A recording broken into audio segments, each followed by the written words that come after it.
Okay, we'll start. Dear colleagues, welcome to the 8th lecture of the webinar series organized by the Social Policy Analysis and Research Center, Faculty of Arts, University of Colombo. This lecture series is organized as part of the 15th anniversary celebrations of SPARC, and we have had distinguished guests share their views and experiences on timely topics in the past few months. From its inception, SPARC has worked in diverse fields of study in areas such as social integration of youth, community-based poverty monitoring, conflict-sensitive development, globalization, climate change, disaster resilience and management, to name a few. The team has also undertaken studies on contemporary social issues such as online violence against children and COVID-19. SPARC has played an active role in the Faculty of Arts and beyond. Through its international collaborations, the center has offered capacity development opportunities for academics and young graduates to enhance their skills and competencies in research. The mobility program for staff in 2017 and the Ascent project in 2019 are few examples of such programs. Approximately 20 academics from the Faculty of Arts have benefited from these programs, and 5 academics have secured PhD placements in the United Kingdom and Germany. In addition, the resource center maintained by SPARC consists of books and academic resources that can be utilized by academics and students in the university. SPARC is currently involved in 6 international projects, namely Rebuilding After Displacement, Integrating Education with Consumer Behavior Relevant to Energy Efficiency and Climate Change, called BEC, Building Resilient in Tropical Agroecosystems, Built Environment Learning from Climate Change, BRITE, Research Training Network on Tackling Climate Change as an Underlying Disaster Risk Drive, and Integrating Epidemic and Pandemic Preparedness into Disaster Risk Reduction with specific reference to the COVID-19 pandemic. In addition, the center works with a large number of national and international stakeholders, higher education institutions, NGOs, and INGOs in the private and public sector. I would now like to introduce our speaker for today's lecture. Dr. Chamindi Malalgoda is a senior lecturer and the quantity serving course leader at the Department of Architecture and 3D Design, University of Huddersfield, UK. She is also a member of the Global Disaster Resilience Center of the university. Dr. Malalgoda's research interests include disaster risk reduction and resilience in the built environment. Having completed her PhD in 2014, she is currently co-leading a number of European-funded research projects in disaster resilience and management. She has contributed to over 35 publications, which include referee journals, conference papers, and various high-impact reports. She is also a reviewer of a number of international journals in the fields of disaster resilience, construction, and property management. Dr. Malalgoda has worked closely with SPARC, and we are delighted to have her as a guest speaker today. Prior to starting the session, I kindly request all participants to abide by the following set of guidelines to ensure minimum disturbances during the session. Kindly keep your mics muted until the end of the session. Any queries or questions can be raised during the question and answer session after the lecture. Participants can either ask the question verbally or send it as a message. We look forward to your cooperation in this regard. While thanking Dr. Malalgoda for her time and her willingness to speak today, we hope that this session will be beneficial to all participants. Thank you. Over to you, Dr. Chamindi. Thank you, Nishara. Thank you for inviting me and for that introduction. Can you hear me, Nishara? Well, yes, we can hear you. Yes. And also, can you see my screen? I already yes. In the full screen mode. Yes. Okay, great. Hello, everyone. I'm Chamindi Malalgoda, and today I'm going to talk about how we can make a disaster resilient built environment within cities. When we talk about disaster resilient built environment and making cities resilient to disasters, number of stakeholders needs to get involved in that process. And the local government is one of the stakeholders, and we expect the local governments to make a leading role in making disaster resilient built environment within their cities. So I'm going to talk a little bit about the role of the local governments and how we can empower the local governments to make their cities more resilient to disasters. So before we start, I will very quickly introduce myself. I think Nishara already already introduced me. So I'm a senior lecturer at the University of Huddersfield, UK. And also I'm currently leading the quantity surveying course at the university. So I'm coming from a built environment background, but my research interest is mainly around disaster resilience and management. So I'm a member of the university's Global Disaster Resilience Center, headed by Professor Dilanthi Amaratunga and Professor Richard Haig. So I'm currently involved in a number of research projects, EU-funded projects in relation to disaster resilience and management within the themes of climate change adaptation, displacements, and inclusive disaster education. So that's about me. And moving on to the content of my today's presentation, I'm going to start with defining some of the key terminologies that are associated with making cities resilient, such as urban resilience and city resilience. And then I'm going to move on to some of the assessment methods and frameworks that has been developed to measure or assess resilience within cities. So we are going to take a look at some of these frameworks, and then we are going to move on to the stakeholders. As mentioned before, a number of stakeholders needs to get involved in making their cities more resilient to disasters. So we are going to take a look at what or who these stakeholders are. And then we are going to move on to the local governments. Again, as mentioned before, local governments are expected to play an important role in making their cities more resilient to disasters, as they are the main governing body in every city. So we are going to take a look at what is the role of local governments in making a disaster resilient built environment within their cities. We are going to also take a look at what the challenges that they face. And then we are going to take a look at how we can empower the local governments to make their cities more resilient to disasters.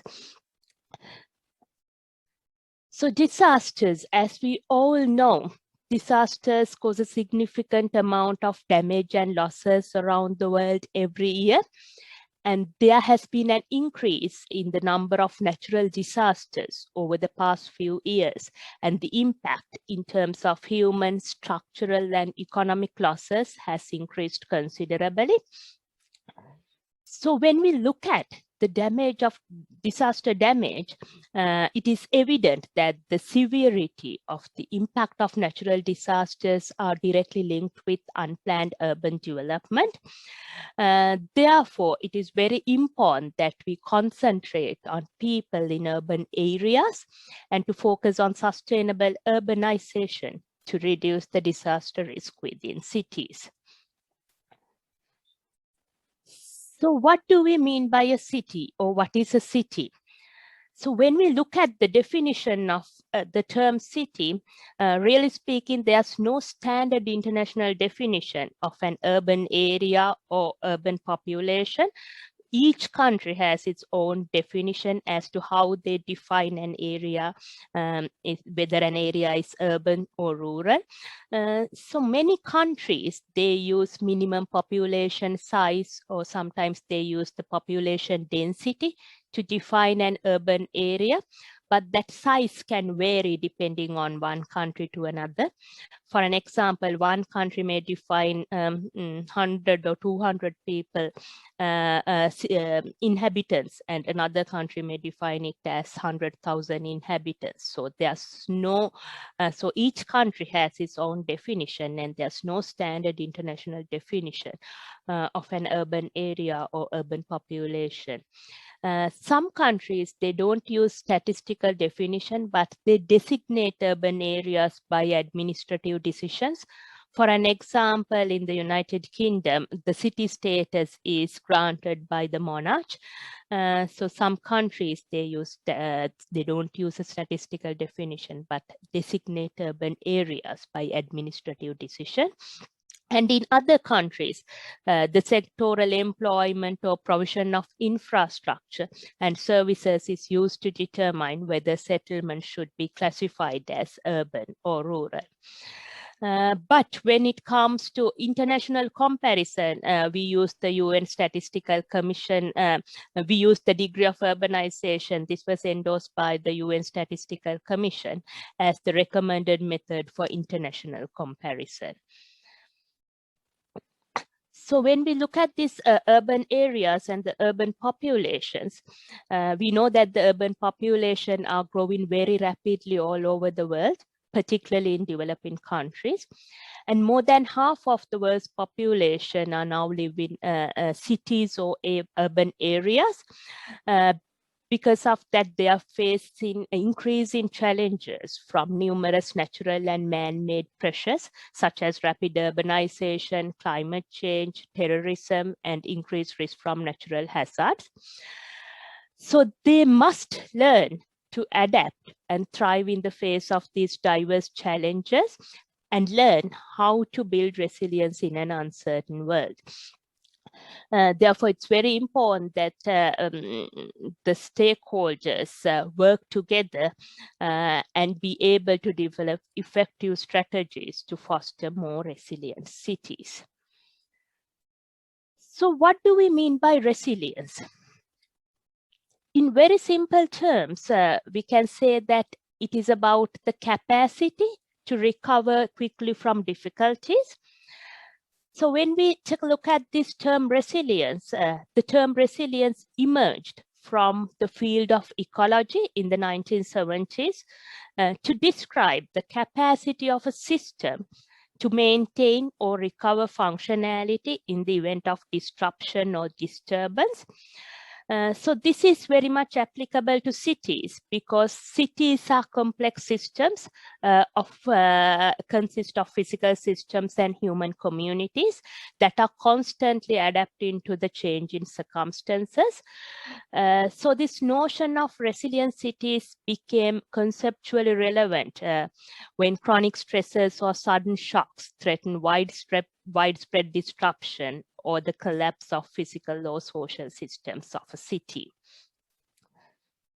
So when we talk about resilience, the two key terms that I wanted to define are urban resilience and city resilience.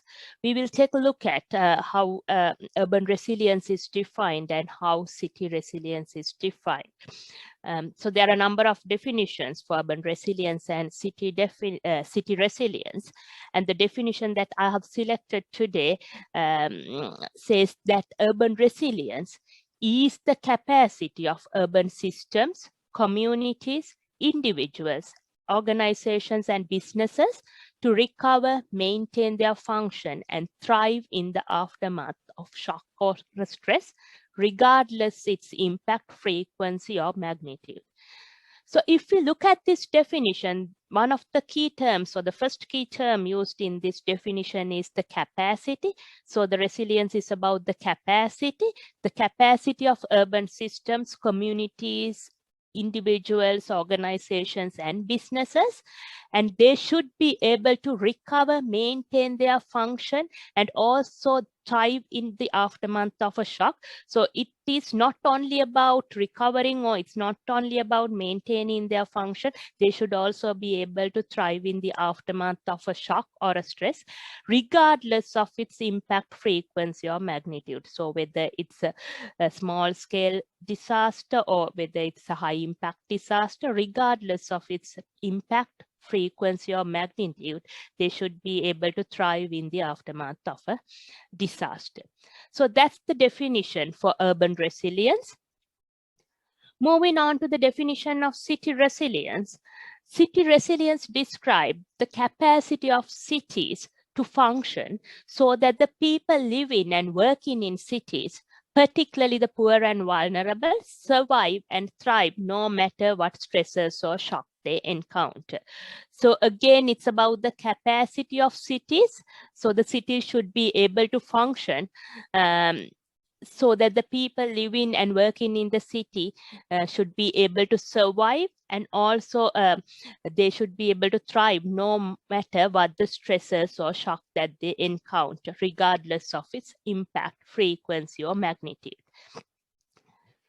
So when we take a look at the city resilience, it has helped to bridge the gap between the disaster risk reduction and climate change adaptation.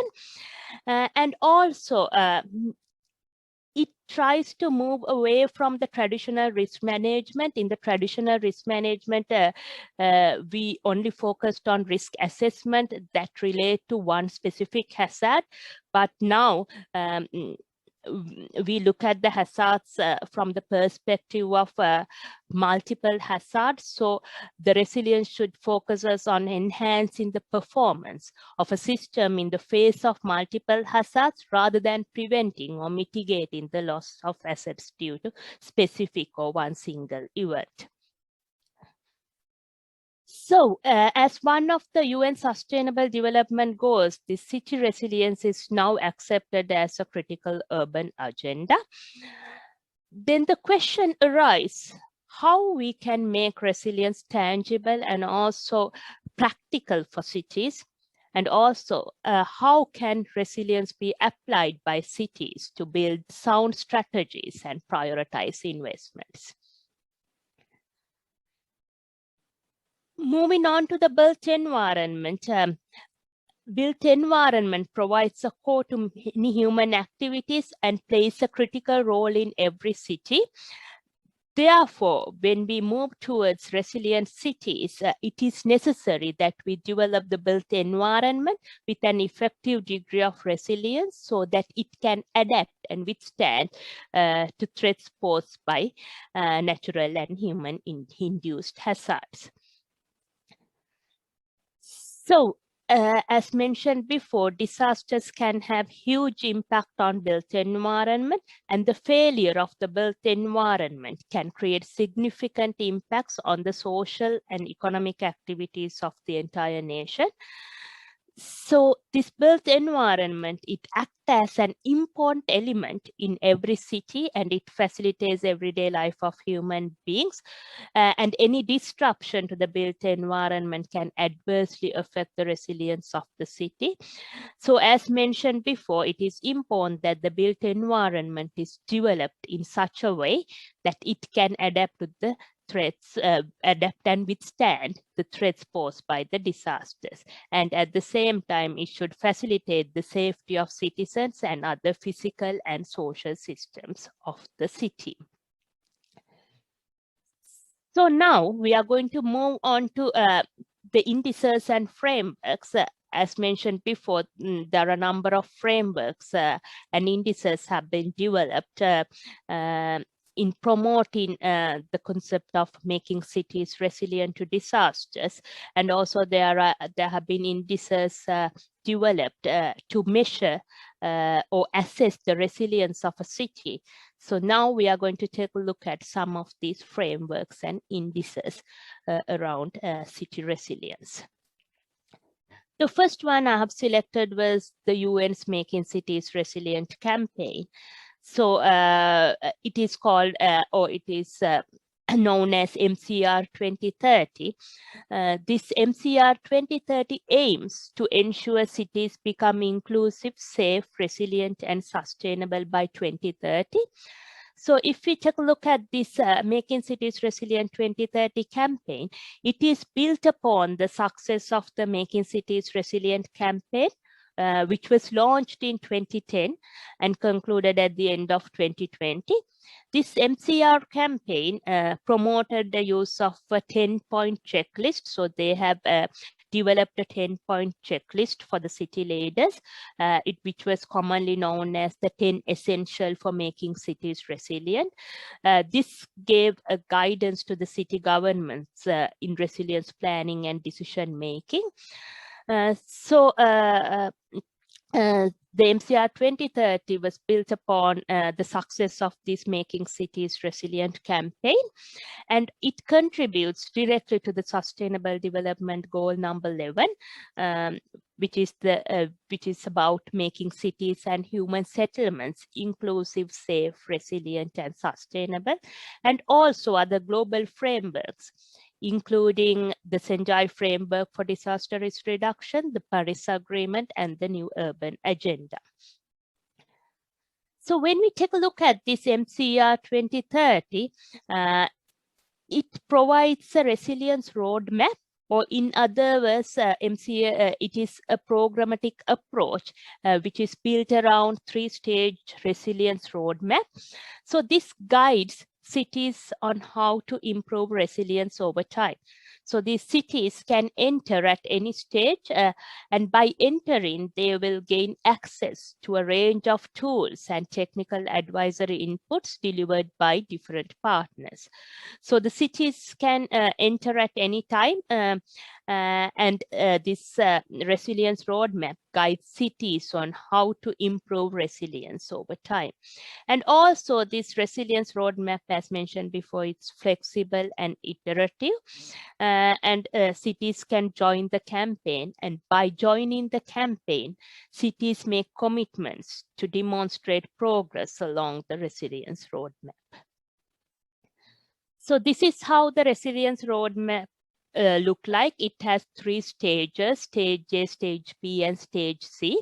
When we look at the stage A is about cities. It's about knowing the city. It's about it says cities know better.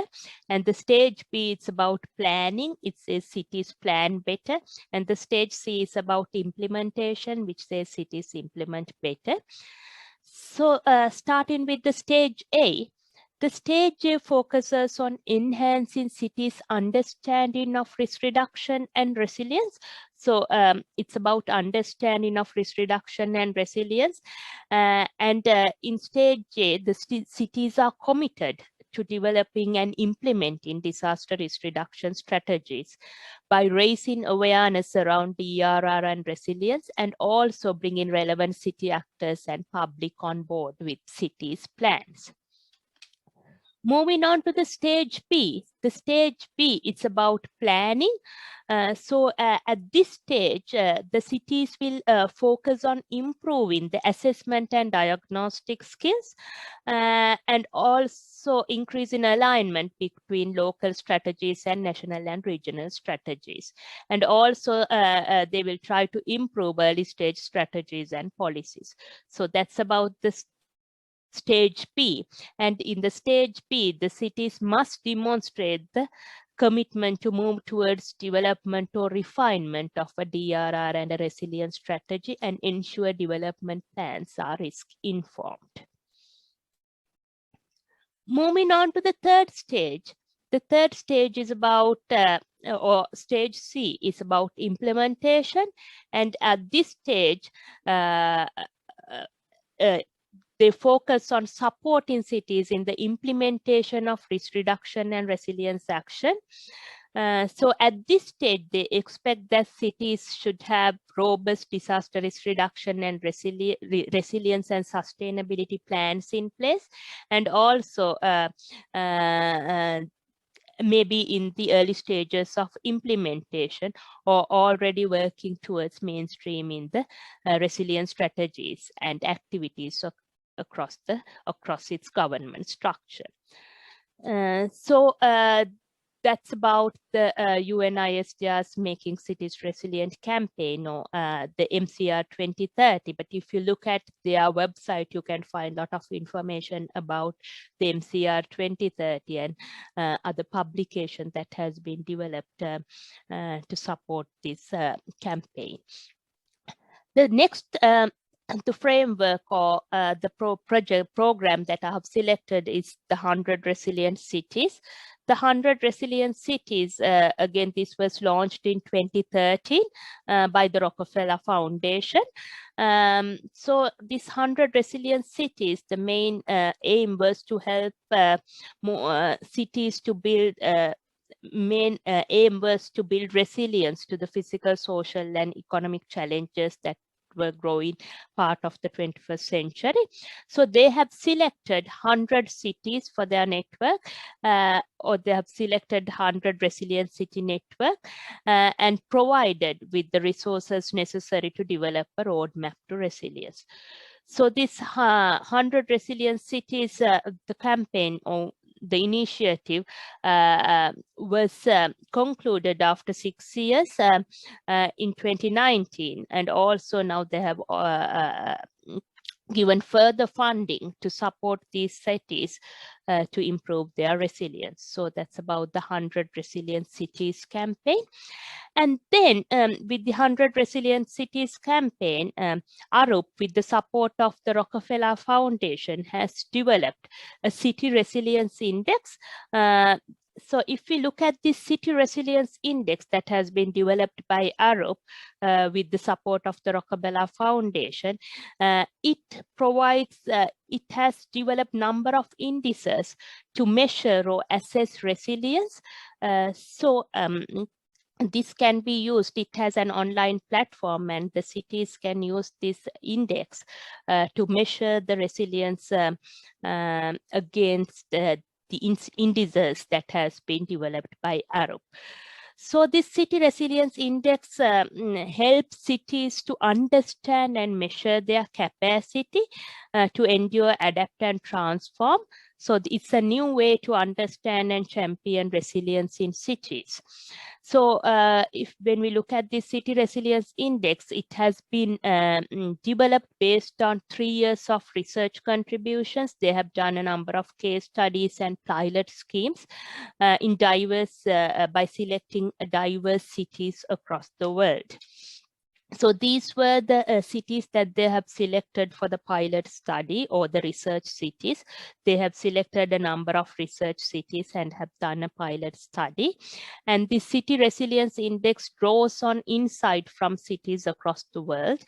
And ARUP has worked with its own experts and also conducted primary research in cities that face different local challenges.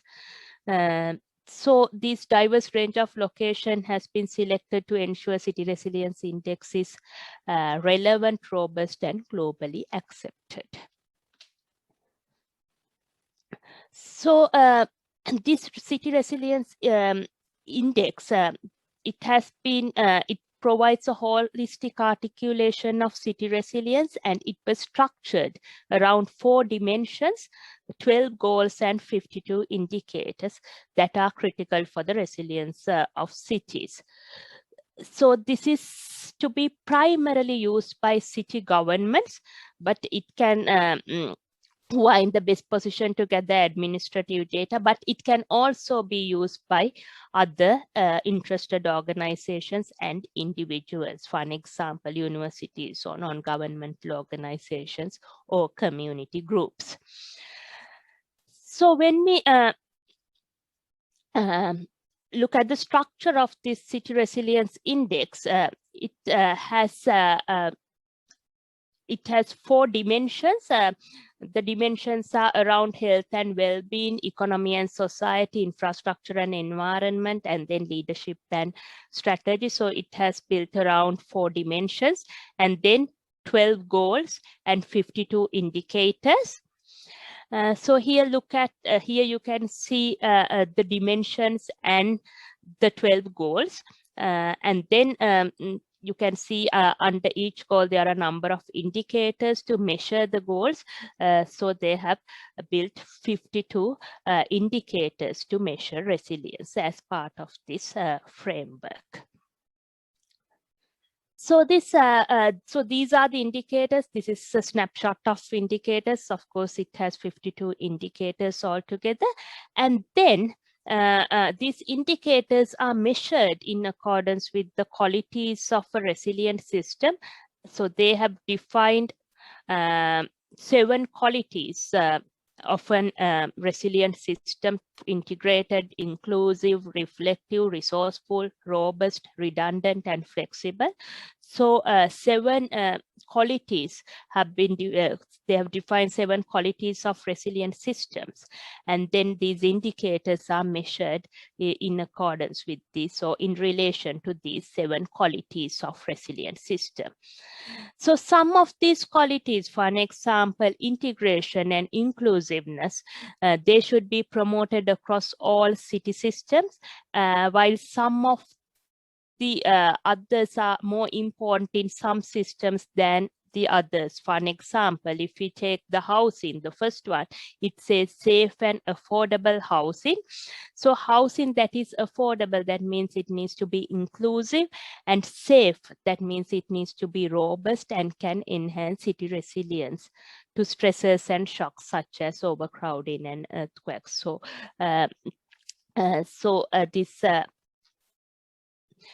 these indicators are measured in relation to these 7 qualities of a resilient system.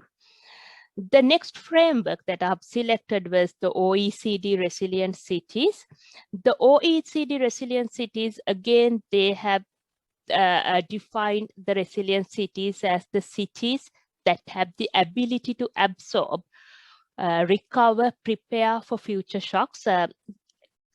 So they have again defined 4 dimensions for resilience, starting with economic, environmental, social, and institutional. And they are investigating how cities can increase their resilience. So this is their framework. If you look at their framework, they have again 4 dimensions from economic, governance, society, and environment. If we take a look at one of these dimensions, for an example, if you look at the environment, it has number of sub-themes like ecosystems needs to be sound and diverse, then infrastructure can meet basic needs, adequate natural resources are available, then there should be coherent policy towards land use. So it has been built around 4 areas of resilience: economic, governance, society, and environment. And then they have also defined a number of indicators to measure resilience. The indicators that you can see, the indicators that they have defined here. For an example, if you go to the environment, they have said the indicators are population density, then accessible green area level, the percentage built up areas, percentage brown field sites, and so on. So they have developed number of indicators to measure the resilience across cities. Now we are going to move on to the stakeholders and the role of the local government. As mentioned before, a number of stakeholders needs to get involved in the process of making cities more resilient to disasters. So we are going to take a look at who these stakeholders are. So a number of stakeholders needs to get involved, starting from the national government to the local governments, and then we need the support of the private sector or the corporate sector, and also the community groups, citizen groups, and other civil society organizations, and of course the communities. So all the communities, without the support of the communities, it will not work. So to make cities more resilient to disasters, we really need to get the support of the communities, and also other external actors like international organizations, non-government organizations needs to get involved. And also when we talk about the city resilience and disaster resilient built environment, a number of professional groups needs to get involved, and the professional bodies, academia and other research institutions, and also the media needs to get involved. So we need the support of all these stakeholders in our attempt to make the cities more resilient to disasters. And so a large number of stakeholders needs to get involved, and out of which the local governments needs to play a very important role, as they are the main governing body of every city. Several incidents have been reported on the inadequate contribution of the local governments in making their cities more resilient to disasters. Therefore, there is a need to empower the local government to make their cities more resilient to disasters. And this has been identified as a key priority in the current context. So what is the role of the local government? So here you can see some of the roles of the local governments in making their cities and the built environment more resilient to disasters. This was based on a study that we have done few years ago, conducted few years ago within the Sri Lankan context. So if you look at this slide, you can see the roles that we have identified as part of this study. The first one is to regulate a disaster resilient development by strengthening the planning permission process. So the local government, when it comes to the built environment, the local government is the main body who provide planning approval or planning permission to new build and also to extensions or alterations. So within that planning permission process, we need to make sure that we consider resilient building codes, resilient planning and building regulations. So we need to make sure that planning resilience is incorporated within planning and building regulations. And the local government needs to regulate a resilient, disaster resilient development by strengthening the planning permission process. So that's the first role that we have identified as part of this study. And then it is also important to regular monitoring and supervision of the city's built environment to ensure continuous resilience to disasters. So the local governments, after giving the planning permission, we have seen that some community, they take the approval and then they don't adhere to the approved plan, and they do the construction without adhering to the approved plan. So the local government needs to monitor and supervise the city's built environment to ensure the resilience to disasters and to make sure that the new constructions are in accordance with the approved plans. Then the next one is systematic and coordinated action on unauthorized and disaster-prone structures. It's again very important. They need to do systematic and coordinated action. They need to identify what are the unauthorized or disaster-prone structures. Those needs to be identified, and then they need to take steps to relocate the people who are in these unauthorized and disaster-prone structures.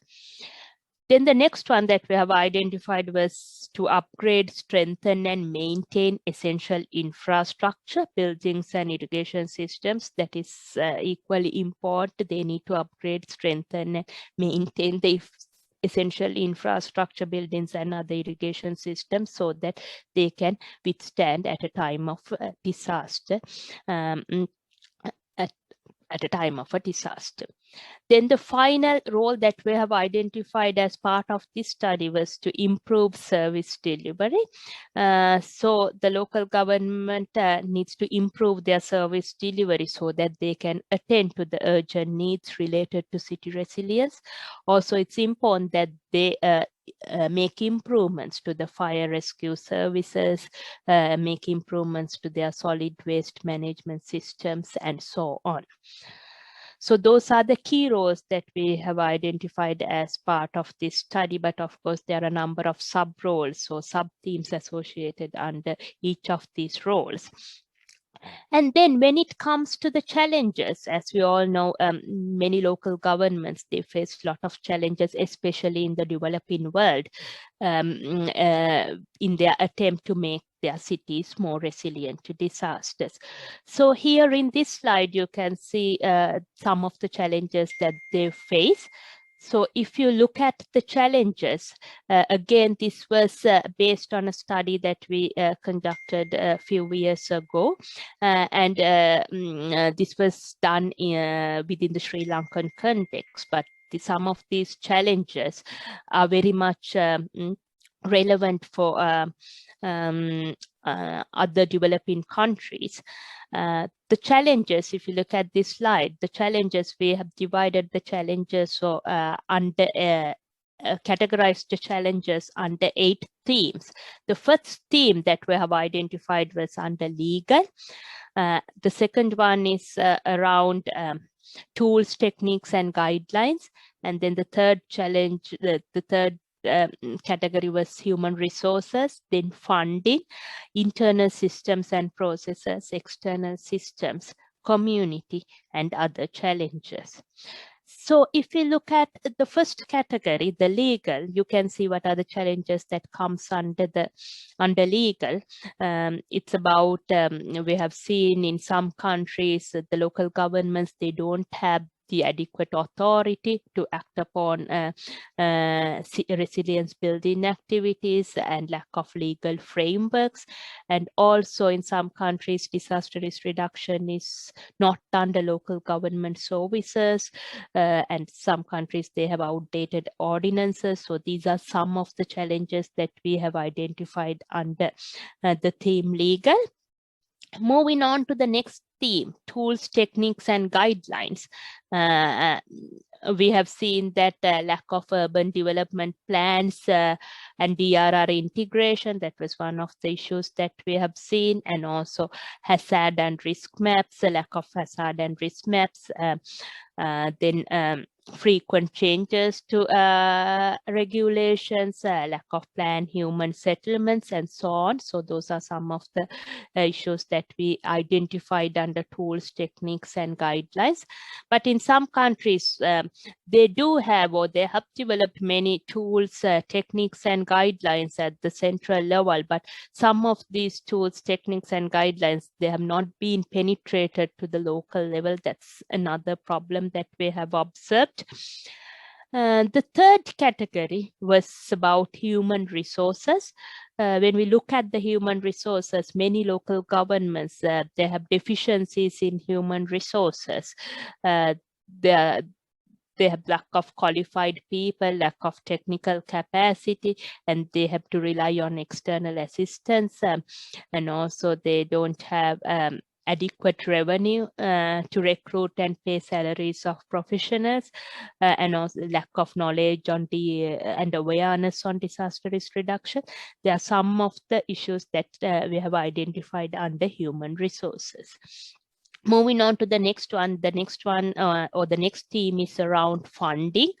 Under funding, many local governments, especially in the developing countries, they have insufficient funding for disaster risk reduction, and they are not self-sufficient, and they always have to rely on external assistance when it comes to disaster resilience and management.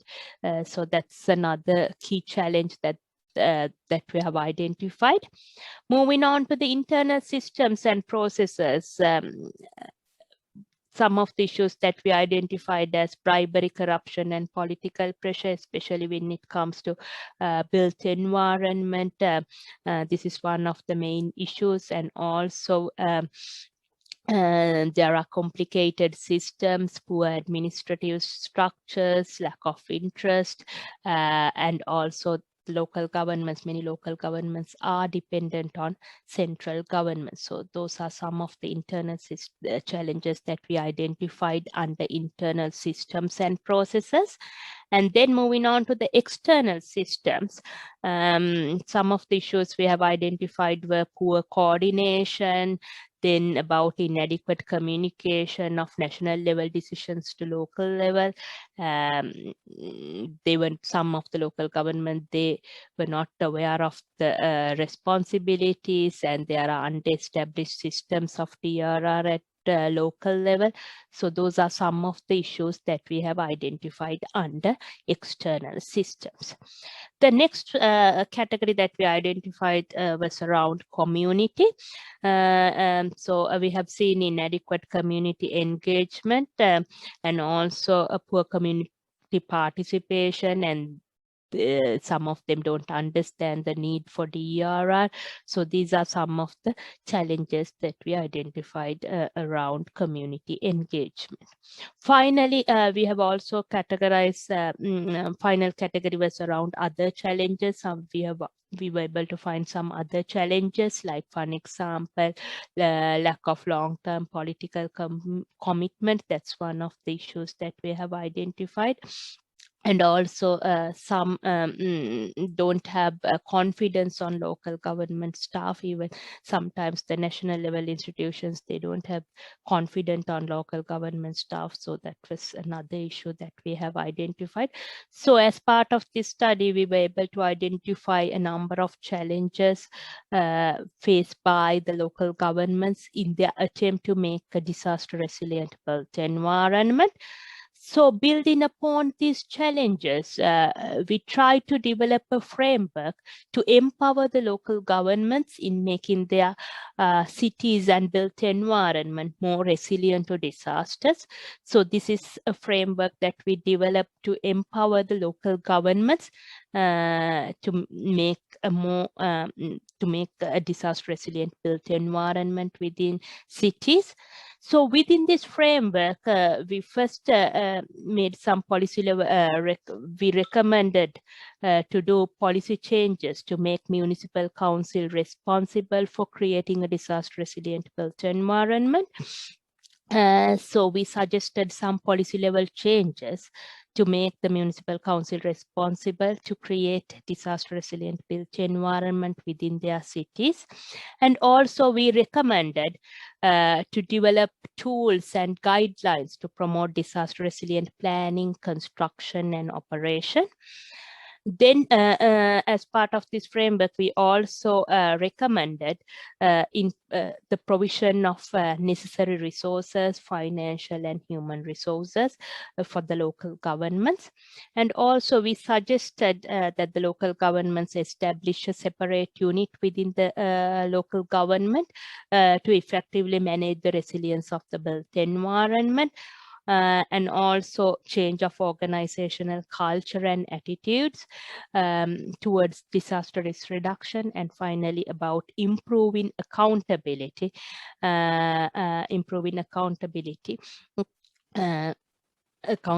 and also we proposed improving the coordination among the stakeholders, because local governments can't do this on their own. They need the support from a number of other stakeholders and community groups, so that coordination needs to be improved. And finally, they need to receive adequate support from the central government. So those are the key recommendations that we make to empower the local governments in making their cities more resilient to disasters. So in summary, we discuss about cities and urban areas, and we said that urban areas are growing very rapidly all over the world, particularly in developing countries. So as a result of this rapid urbanization, cities are becoming extremely vulnerable to natural disasters, and therefore it is very much important that we convert these cities into disaster resilient cities. So a large number of stakeholders needs to get involved in this process of making their cities more resilient to disasters, and out of which the local governments are required to play an essential role, as they are the main governing body of every city. So several incidents have been reported on the inadequate contribution of local governments in making their cities resilient to disasters and to take the lead of the disaster risk reduction initiatives. as part of a study that we conducted or concluded a few years ago, we were able to identify a number of challenges that they face. So there is these challenges, we identified those challenges based on the Sri Lankan context, but most of these challenges are very much relevant for the developing world. So there is an important need of empowering the local government, and this has been identified as a key priority. So that's the end of my presentation. So do you have any questions? I think, Chamindi, thank you for your very comprehensive presentation. We'll open the floor for questions and answers. I think, Chamindi, there is a question, I think. Shall I read it? Yes, please, Nishar. Yeah, yes, I will read it. Okay, this is from Yamuna from NCCR Nepal.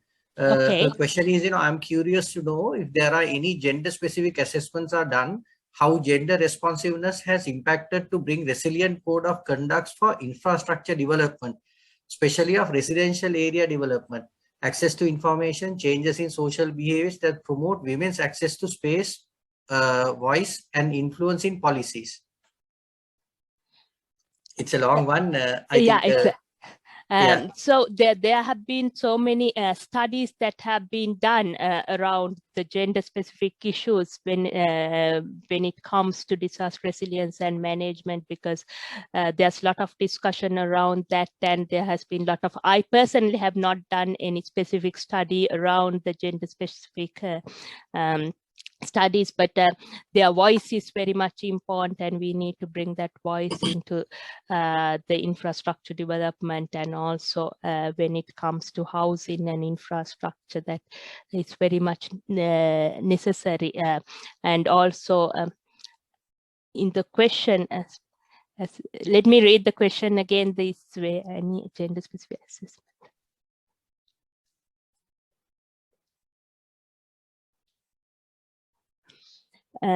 The assessment, of course, there have been a lot of, and even these committees, they have the representative groups, and they get the consultation, they do the consultation, and the assessment is done. But I won't be able to pinpoint any specific studies, but I'm sure there are so many studies available on that. And I think Nishar is an expert on that area as well, I assume. Any other questions, please? Yes, I think there is a question. You can ask the question. Yes. Hi, Chamindi. Thank you for your presentation.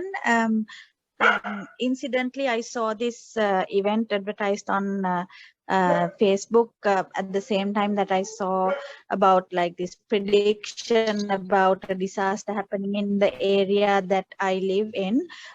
So Green Life Generation is a small grassroots sustainable development organization, also women led and women centered, and we are based in Pallakele Digana area, and I'm not sure whether you are aware of the area that I'm talking about.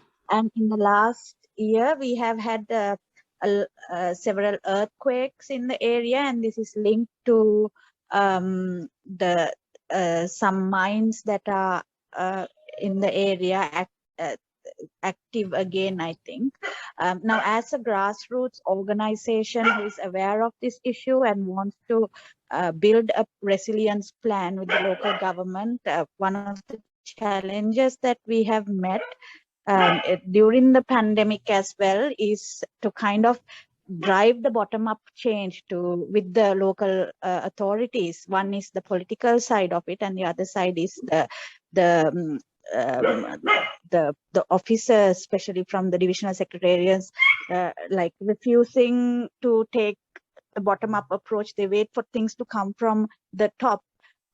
So how do you recommend that we go about this? Especially at least although I'm in the grassroots, I have the ability to come to events like this and voice my concerns and look at these issues. But in many communities, there is this issue with bottom-up and top-down approaches. So what do you recommend? How do we go about, and what is the frame? What do these frameworks? How do these frameworks enable organizations like us in the fringes to get through to the decision-making tables and build these roadmaps? Yeah, I think that's a very relevant question when it comes to Sri Lanka, because in Sri Lanka, I think the disaster management center and the disaster management activities at the moment, they operate at a central level with the support of this district and divisional secretariat. And then we have the local government like a parallel administrative the local government structure. So when it comes to bottom-up approach in Sri Lanka, it's mainly the top-down, the disaster management center and the central level institutions. They mainly manage it, but of course they have their district level coordinators operating at the district level.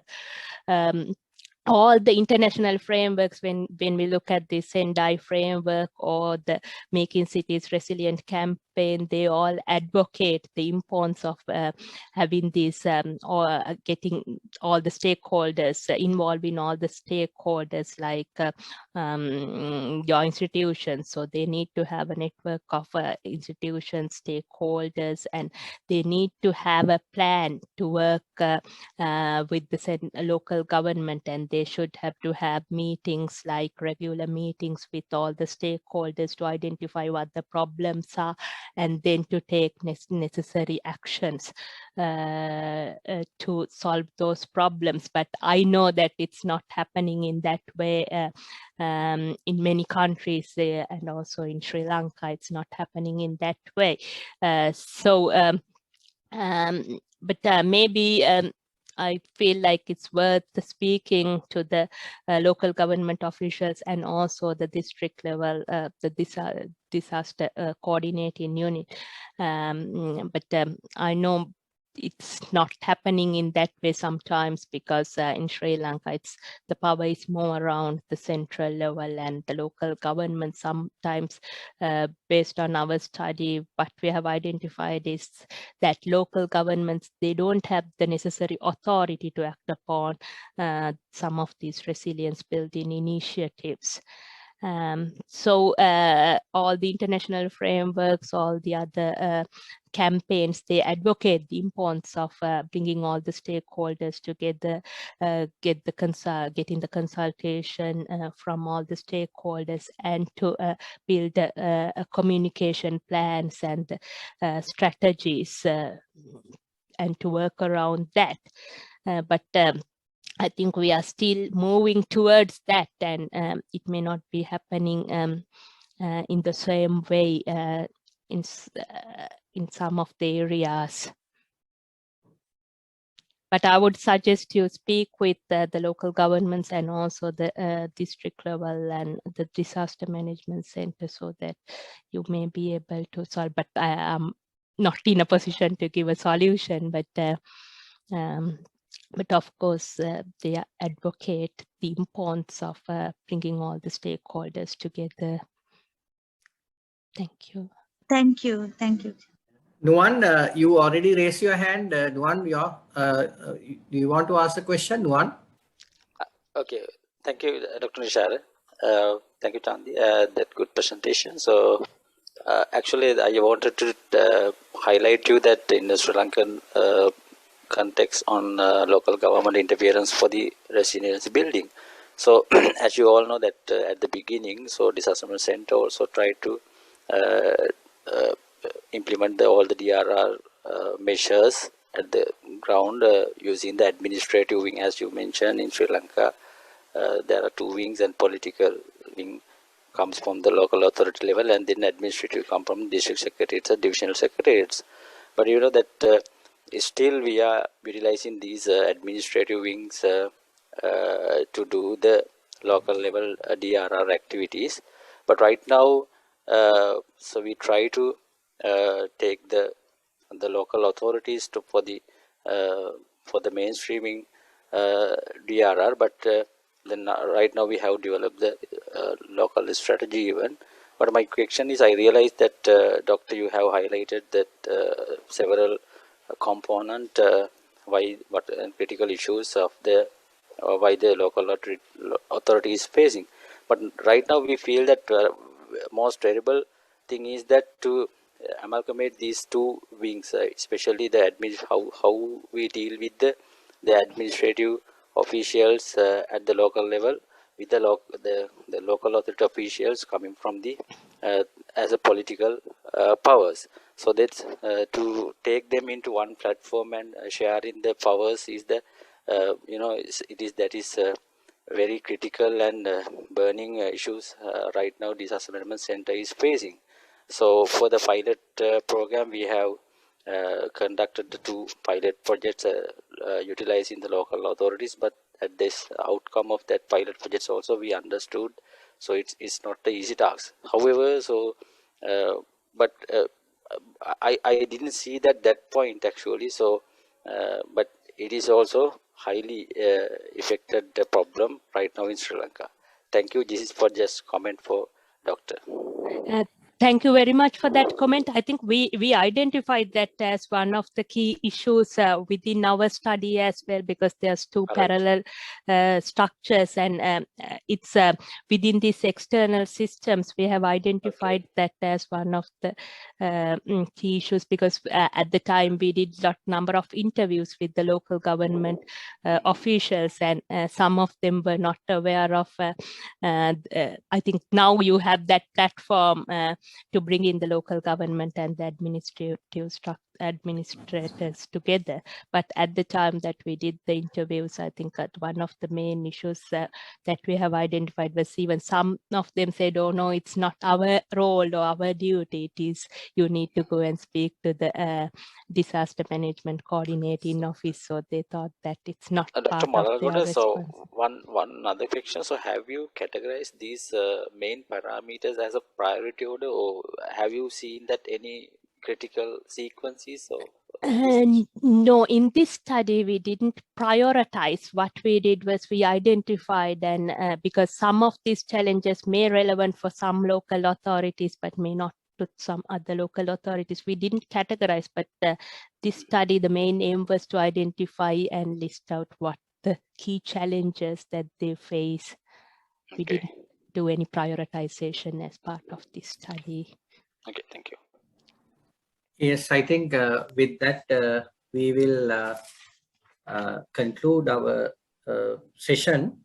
I would like to thank Dr. Malalgoda, as I mentioned you all before, for her time and her willingness to speak today, and also for all those who participated for our webinar series.